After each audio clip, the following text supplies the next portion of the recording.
Welcome, one and all, to the very first daily podcast. This is November 20th, 2021. Now, I just want to say a couple of things before getting into it. That the videos that will be posted on this channel will be podcast videos, oracle reading videos for the week, the month, and the astrological season at the board seven times.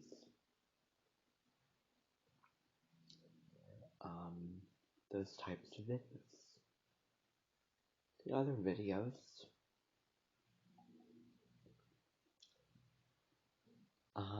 and with the astrological season, the video with the card pull, probably. I can't promise anything too much. But just know that the other videos, including my songs and including the upcoming Christmas album, will all be on my other channel. So look for those videos there. Now, before I really delve into the meat of what I want to talk about, I want to talk about and go through some of the things that happened on this day in history. Back it up. Now, actually, the reason why I'm doing this podcast is because I'm huge when it comes to consistency, and I was thinking, just that I would do it every day, once a week, because there's holidays and any other thing, and I want to take the most advantage of things and resources and producing videos and everything as I can. So that's why. So, this day in history official. So, November 20th, the Nuremberg trials began in the year 1945. In 1903, Tom Horn is hanged in Wyoming for the murder of Willie Nickel. And you notice in the description, I have all the links below of all these things, and so you can go look at this information on your own if you want to. And I'm only naming several historical things that happened, not all of them, but in 1923, Garrett Morgan pardons 3 position traffic signals. So I'm kind of guiding you through. So, then famous people born today are, well, first and foremost, the president of the current president, Joe Biden, who became president on the 20th of January of this year. Robert F. Kennedy, Bo Derek, Joe Walsh, Sean Young, Joe McHale,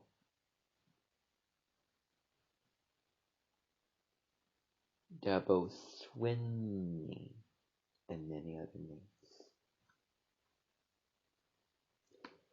And then I just want to cut to it. The quote for today is by Oscar Wilde. Be yourself. Everyone else is already taken. Be yourself. That is so important because, we look to others and we want to be somebody different, and you can't. You can only be, you can try different things. You can, put on different impressions where you can,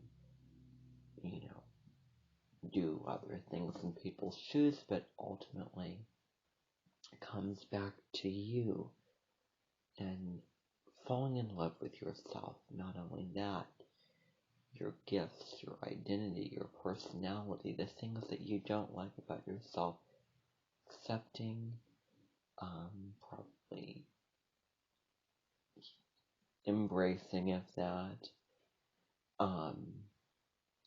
and turning your quirks, things that you think are just so alien, so freakish about yourself, into quirks. So that's so important. So, that's that. Now I'm going to get into today's short story. So notice these are general categories. So the short story is Rachel, by Rachel Ozingelowski. I'm butchering her last name, but it's Suzanne. That's what it's called, and I'm going to read it to you. So here we go.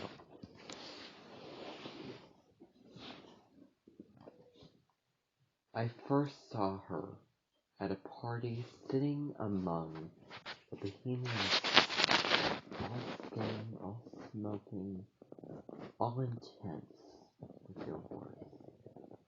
She leaned forward with a glass of red wine in one hand and a cigarette in the other.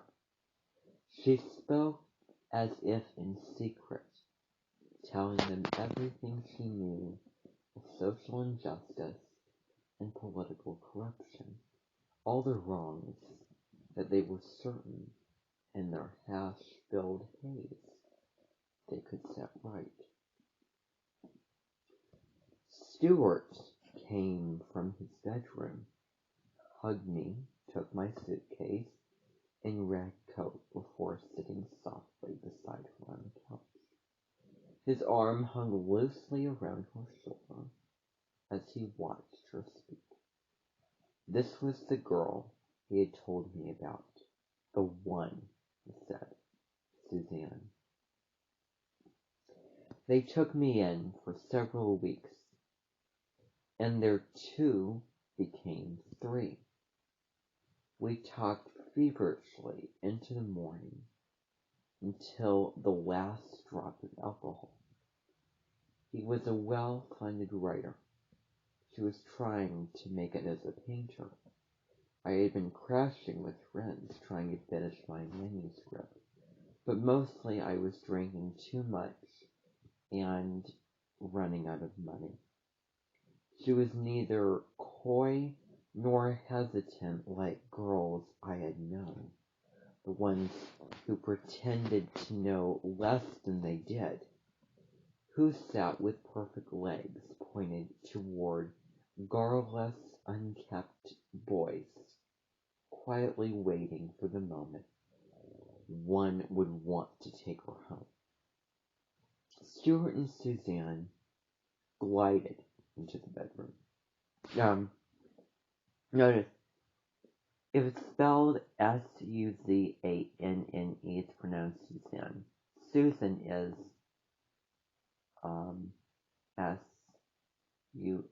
Susan.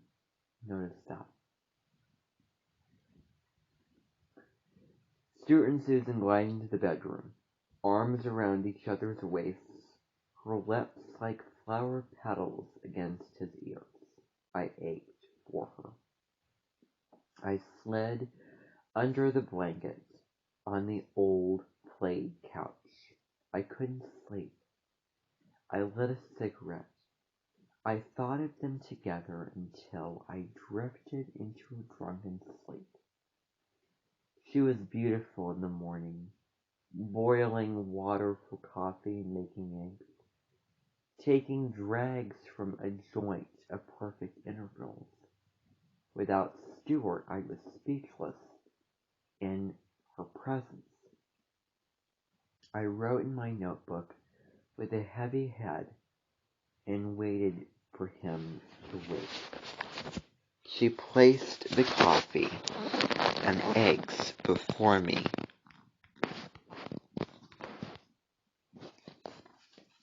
Her slender brown fingers touched everything with a tenderness my heart could not bear. I wrote about her. 6 months after I first saw her, we were standing at the train station, waving goodbye to Stuart. He was leaving for Paris for a month to write, a graduation gift from a father he barely knew. Be good, he said to Suzanne, brushing her soft black curls behind her ears. I'll be back, he said to me with a wink and a pat on the shoulder. Suzanne invited me to stay in her family's home on the coast of Maine to finish my manuscript. You can write, she said. I can paint. I won't bother you. The small white house stood at the shore.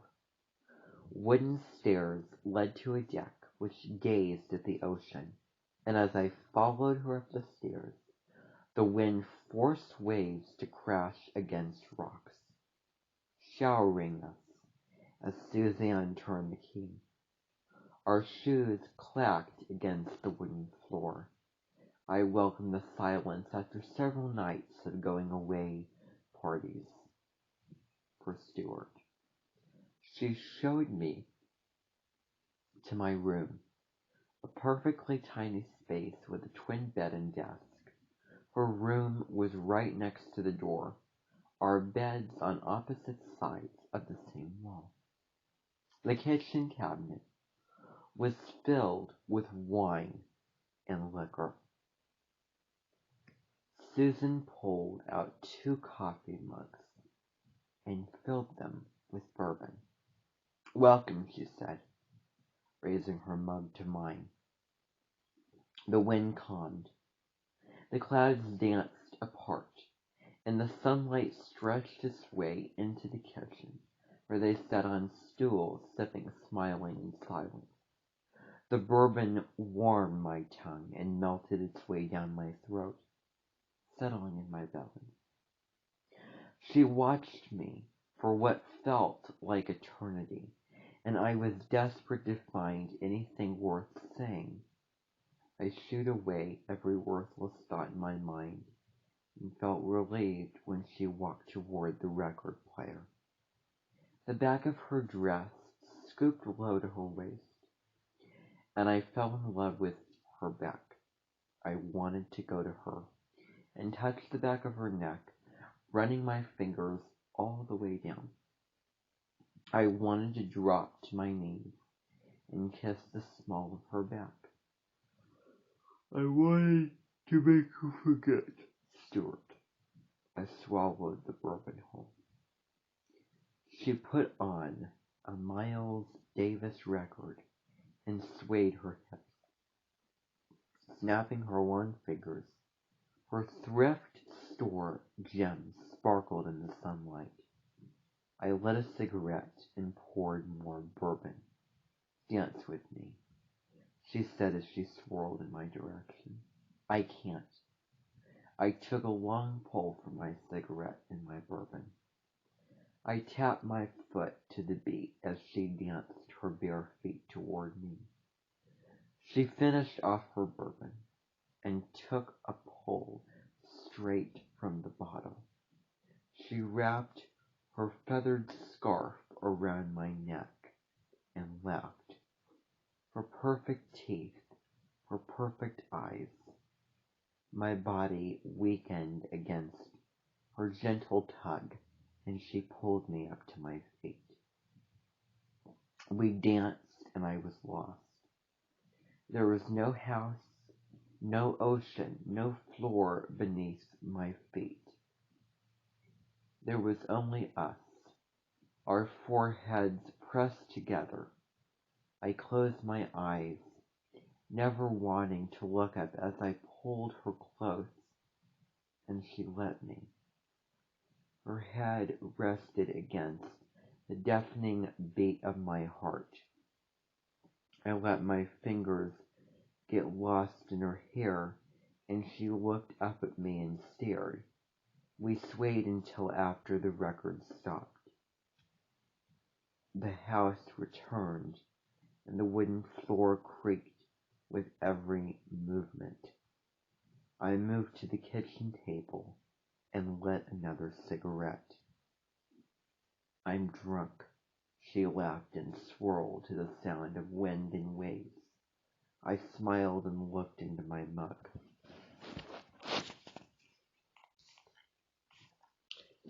She flipped the record over and slouched onto the couch, sitting with her feet outstretched.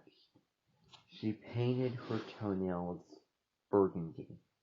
I tried to write, but it was all useless drivel. I should not have come, I thought.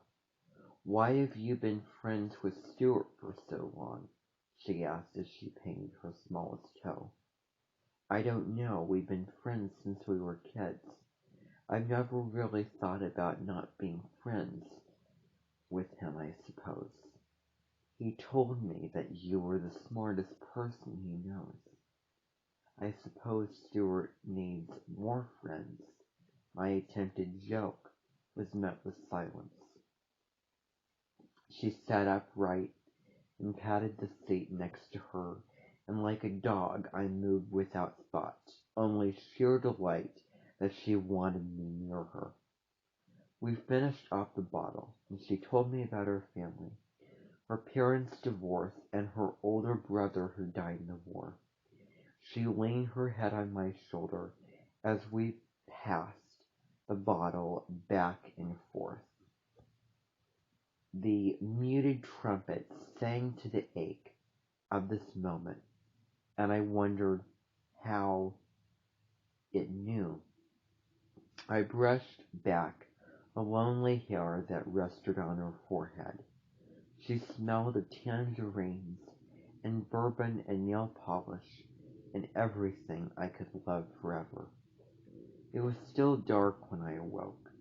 Her sleepy head rested on my chest. I had to go to the bathroom, but I stayed still, staring at the softness of her hair, her skin taking in every inch of a moment I did not deserve. She woke as the sun centered and walked into the bathroom, smoothing her dress and yawning. I made coffee, setting on a mug for each of us. I took my coffee and throbbing skull to my room to write. I pissed in a jug periodically, so as not to have the pain of her beauty. We worked all day. She painted at her easel by the window facing the sea. I wrote in my room in the evenings we ate and drank. She showed me her work. I read to her the bits I was not afraid to share.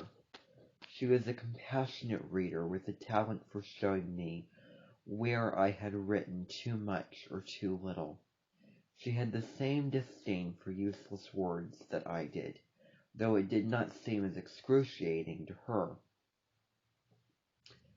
When we sat close, I could smell the oil paints she sat painstakingly with all day, painting the red and orange and pink sunset, the moment that typically marked the end of our work. At sunset, we cooked together and sat like husband and wife at the dinner table. And we danced. Every night we danced. She did not need to ask anyone. It became my role, and I accepted the part. One last night in the house, I could not sleep. I thought of Suzanne and the love I could not give to her. Stuart would come home. He would ask her to marry him. She would say yes. They would have children. Our lives would drift apart. I would visit at Christmas and comment on how big their children were growing, how beautiful Suzanne's expecting belly looked. I would congratulate Stuart, a job well done. She was packing her paints and easel when I came into the room. I placed my suitcase by the door. The sun was barely winning its fight against the darkening clouds. We walked to the shore and sat, with legs stretched toward the sea. The gulls mewed and circled the ocean. Suzanne wrapped herself in her paisley shawl, taking a drag from a joint. "It's so beautiful," she said, passing the joint to me. "It is," I said, taking a long pull, squinting my eyes toward the ocean and waiting for the rain. The poem of the week, the poem of the day by Robert Frost, which is called Acquainted with the Night. It goes something like this. I have been unacquainted with the night. I have walked out of rain and back in rain. I have outwalked the furthest city light. I have looked down the saddest city lane. I have passed by the watchman on his beat, and dropped my eyes, unwilling to explain. I have stood still and stopped the sound of feet, when far away an interrupted cry came over houses from another street, but not to call me back or say goodbye. And further still, an unerringly height, our luminary clock against the sky proclaimed the time was neither wrong nor right. I've been well acquainted with the night. Poem was that story.